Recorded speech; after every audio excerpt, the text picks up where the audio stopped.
国会这款修法法案生效，国民党已经出手了，要启动这国会调查权和民众党合作，通过成立假电视调查专案小组，推派国民党立委吴宗宪做小组的调查人。不过，立院立委认为讲这听书无证据，会期无效，最后是退席抗议。 国民党发出加急动员出席立法院交通委员会和司法法制委员会的联席会议，讨论成立假电视调查专案小组。但会议拄开始，立院的立委就轮流起立，批评定书无正义。要就一个目前切身为民的立法院职权行使法，要来召开任何的事项，既违法又有违宪之嫌。 这个会议的性质根本就是乱来。郑嘉宾讲，召开联席会议必须要经过立法院议会交付。伊讲，煞就随带司法法制委员会委员离开。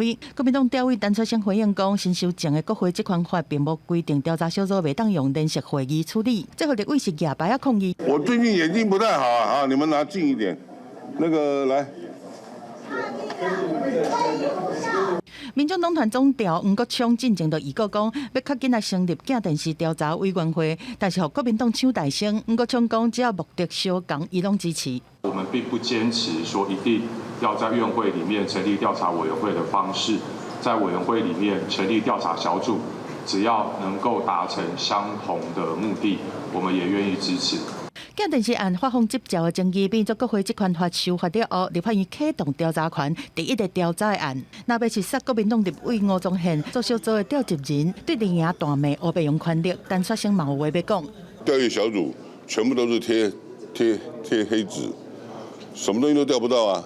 假电视发出声明，批评立法院在短时间内针对一间媒体，就成立3种调查组织，是史上毋捌看过的，侵害新闻自由。佮强调讲，审视规定一切拢依法办理。调查小组的运作期间会对7月初3开始，一直到12月31日。开小组会议的时阵，会邀请机关首长来列席说明。受到邀请的人，除非有正当理由，袂当拒绝出席说明。若是依法行使调查权，举行听证会，嘛可能互假电视案有新进展。记者综合报道。